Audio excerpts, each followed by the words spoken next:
Hello दोस्तों, Sakamoto days के episode की स्टार्टिंग में हमें बताया जाता है कि जे के प्राइवेट एयरपोर्ट तक पहुंचने का रास्ता 105 किलोमीटर लंबा है। कोबा हिगुची से कहता है, तुमने काम खराब कर दिया। फिर हिगुची गाड़ी से बाहर निकलता है और साकामोटो की गाड़ी पर हमला कर देता है। उसके यूनिक ग्लव्स की वजह से गाड़ी पूरी तरह से ब्लास्ट हो जाती है। सब लोग गाड़ी से कूद जाते हैं, लेकिन हिगुची कोनोमी और आमो को पकड़ लेता है। हिगुची उन्हें लेकर अपनी गाड़ी में जा ही रहा होता है कि तभी आमो उसके ऊपर चाकू घोंप देती है। हिगुची अपने आप को बचाने की कोशिश करता है, लेकिन उसकी साइड में हल्का सा कट लग जाता है। फिर हमें पता चलता है कि वो आमो नहीं थी, बल्कि नगुमो ने अपना फेस चेंज कर रखा था। नगुमो और कोनोमी एक गाड़ी के ऊपर लैंड कर जाते हैं। नगुमो कोनोमी से पूछता है, तुम ठीक हो? कोनोमी कहती है, हाँ, मुझे तो लगा था कि आप मेरी मम्मा हो। फिर कोबा अपनी पॉइजन गैस को नगुमो और कोनोमी के पास रिलीज कर देता है। नगुमो जल्दी से अपनी जैकेट उतार कर कोनोमी का फेस कवर कर देता है और वहां से निकलने की कोशिश करता है, लेकिन तभी हिगुची आ जाता है और नगुमो को जोरदार हिट कर देता है। नगुमो और कोनोमी जाकर कोबा की कार में गिरते हैं। कोबा नगुमो से कहता है, यहाँ पर शांति से बैठो,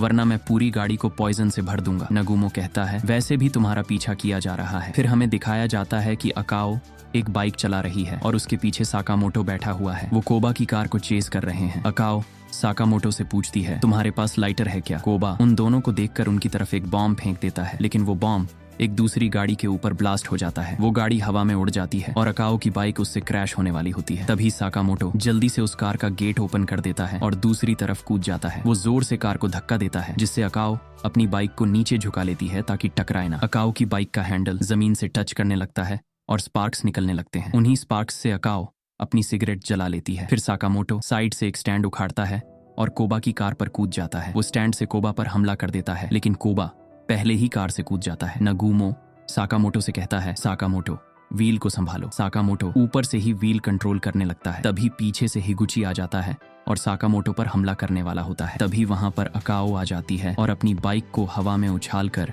पीछे वाले टायर से हिगुची के फेस पर जोर से मारती है, जिसकी वजह से हिगुची साइड में जाकर बस की विंडो से टकरा जाता है और अंदर गिर जाता है। फिर अकाओ जल्दी से अपनी बाइक को संभालती है। पीछे से किंडाका भी एक कार लेकर आ जाता है। अब एयरपोर्ट तक पहुंचने में 100 किलोमीटर बचे हुए हैं। इतने लंबे ट्रिप के लिए हिगुची और कोबा एक नया प्लान बना रहे हैं। अब सब लोग एक साथ हो गए हैं और एक सीक्रेट प्लेस पर कार को स्टॉप करते हैं। वहाँ किंडाका सबको एक स्ट्रेटेजी बताता है। किंडाका कहता है, अभी जो हमारे साथ थोड़ी देर पहले हुआ उससे सबक लेते हुए हम 3 व्हीकल्स का यूज करेंगे। उजुकी और अकाओ, तुम आगे वाली कार में रहोगे, क्योंकि अकाओ का विजन बहुत बढ़िया है और उजुकी आसपास की सिचुएशन को अच्छे से समझ सकता है। अगर तुम दोनों को कुछ भी अनयूजुअल लगे तो हमें रिपोर्ट करोगे। मैं और नागुमो कोनोमी और उसकी मॉम के साथ रहेंगे और उन्हें प्रोटेक्ट करेंगे, क्योंकि नागुमो बहुत फ्लेक्सिबल है और किसी भी कंडीशन में जल्दी रिस्पॉन्ड कर सकता है। साकामोटो, तुम पीछे की साइड रहोगे और ध्यान रखोगे कि कोई हमारा पीछा ना कर रहा हो। मोटरसाइकिल का यूज करना तुम्हारे लिए ज्यादा सही रहेगा। साकामोटो कहता है, ओके, मैं समझ गया। अब इस प्लान को फॉलो करते हुए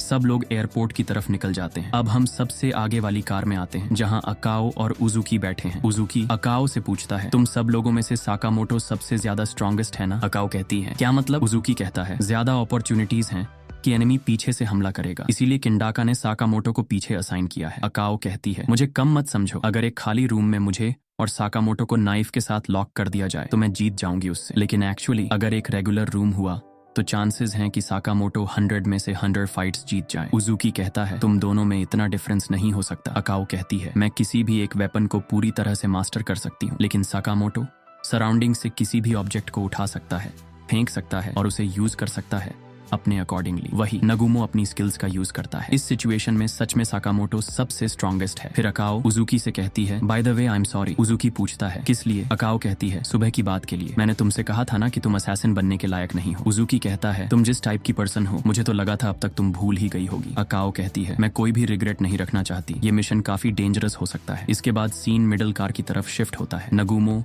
कोनोमी के साथ खेल रहा होता है। किंडाका कहता है, नगुमो, तुम ओरिजिनली स्पाई डिपार्टमेंट में थे ना, तो तुमने असैसिन डिपार्टमेंट में आने का डिसाइड क्यों किया? नगुमो कहता है, वेल, हमारी फैमिली कई जनरेशन से स्पाई डिपार्टमेंट में है, लेकिन असैसिन डिपार्टमेंट में ज्यादा फन है। फिर किंडाका स्पाइस के बारे में सोचने लगता है। नागुमो कहता है, तुम्हें क्या लगता है जे में कोई स्पाई छुपा हुआ है? किंडाका कहता है, वेल, हमारे पास कोई एविडेंस नहीं है। नागुमो कहता है, हमारे वीआईपी चेयरमैन की डॉटर और वाइफ निकली, तुम ऑर्डर में हो, लेकिन तुम्हें उनके बारे में कुछ नहीं पता था। लेकिन किसी रैंडम असैसिन को उनकी आइडेंटिटी के बारे में पता था और वो हमारे पीछे पड़े हुए हैं। जरूर इन्फॉर्मेशन लीक हुई है। अब एयरपोर्ट तक पहुंचने के लिए 80 किलोमीटर बचे हुए हैं। इसके बाद सीन जे के हेडक्वार्टर्स की तरफ शिफ्ट होता है। वहां हम जे के चेयरमैन सोइची आमो और मिस्टर योत्सुमुरा को देखते हैं। योत्सुमुरा चेयरमैन से कहता है जे की जनरल मीटिंग का टाइम हो गया है। आपकी फैमिली को किंडाका प्रोटेक्ट कर रहा है, वो काफी रिलायबल है। चेयरमैन कहता है मैं चाहता था कि तुम उनकी प्रोटेक्शन करो। योत्सुमुरा कहता है मुझे आपके साथ रहना पड़ेगा, मैं आपको प्रोटेक्ट करना चाहता हूँ। चेयरमैन कहता है किंडाका टैलेंटेड तो है, लेकिन उसकी पर्सनैलिटी ऐसी है कि वो कोनोमी को डरा देगा। योत्सुमुरा कहता है आप जे के हेड हो,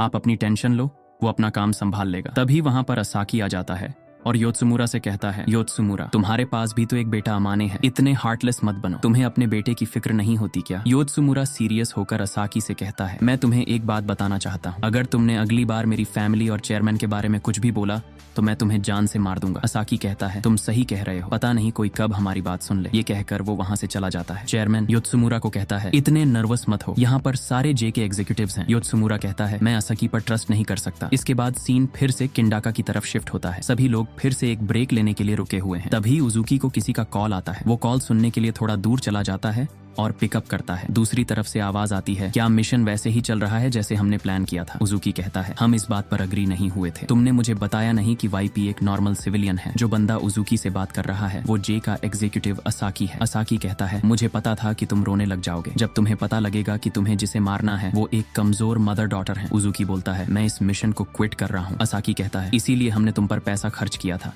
जेसीसी में घुसपैठ कराने के लिए। उजुकी एक स्पाई की तरह अपना मिशन पूरा करो, जल्दी से चेयरमैन की डॉटर और वाइफ को किडनैप करो। उजुकी कहता है मैं इनोसेंट पीपल को हर्ट नहीं कर सकता। असाकी कहता है ओह मैं देख रहा हूँ, फिर तो अल्कमार ऑर्फनेज के लिए अच्छा नहीं होगा। ये सुनकर उजुकी कहता है उन दोनों की जगह मैं किंडाका को मार सकता हूँ। किंडाका ऑर्डर का मेंबर है और योत्सुमुरा चेयरमैन का राइट हैंड। अगर हम इन दोनों को रास्ते से हटा देंगे तो हमें नॉर्मल पीपल्स को हटाने की जरूरत नहीं पड़ेगी। असाकी कहता है सपने मत देखो, अगर ये इतना आसान होता तो मैं पहले ही कर देता। उजुकी कहता है किंडाका पहले से ही इंजर्ड है, मेरे लिए उसको मारना इजी होगा। ये सुनकर असाकी कहता है ठीक है मैं तुम्हारा प्रपोजल एक्सेप्ट करता हूँ, लेकिन अगर तुमने अपना काम पूरा नहीं किया तो मैं सारे ऑर्फनेज के बच्चों को मार दूंगा। आजकल वो सिल्वर हेयर वाला बच्चा बहुत शरारतें कर रहा है। तभी वहां पर अकाओ आ जाती है और उजुकी के पीछे गन रख देती है और कहती है हिलना भी मत, अपने फोन को नीचे रखो और अपने हाथ को अपने सर पर रखो। उजुकी बिल्कुल शॉक हो जाता है और सोचने लग जाता है कहीं इसे पता तो नहीं लग गया, मुझे अकाओ को मार देना चाहिए। तभी अकाओ जोर जोर से हंसने लग जाती है और कहती है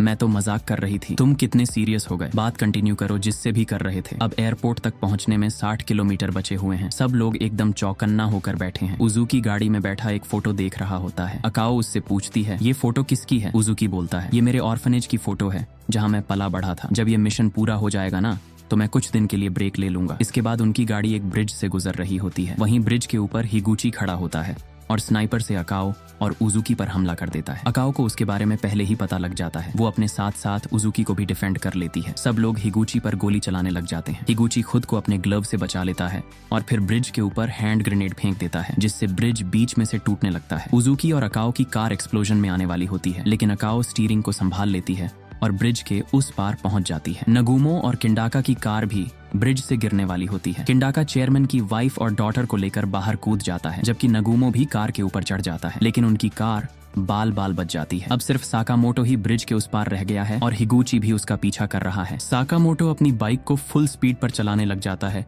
और ब्रिज के ऊपर से कूद जाता है। फिर वो ब्रिज से लटक रही रस्सी को पकड़ता है और जोर से रेस दे देता है, जिससे वो ब्रिज के उस पार पहुंच जाता है। साकामोटो कहता है सॉरी वेट कराने के लिए। फिर सभी लोग फुल स्पीड से वहां से निकल जाते हैं। हिगुची भी ब्रिज पार करके दूसरी तरफ आता है, लेकिन वो बहुत ज्यादा निराश हो जाता है और कहता है क्या मेरे कर्मा के पॉइंट्स इतने कम हैं कि मैं उनको नहीं मार पा रहा? वहीं पास ही में ब्रिज से क्रैश हुई कार के अंदर से साकामोटो निकल कर आता है और हिगुची के ऊपर एक जोरदार पंच मारता है। ऐसा लग रहा है कि बाकी लोग आगे निकल गए हैं और इसके आगे क्या होगा वो हम देखेंगे अगली वीडियो में।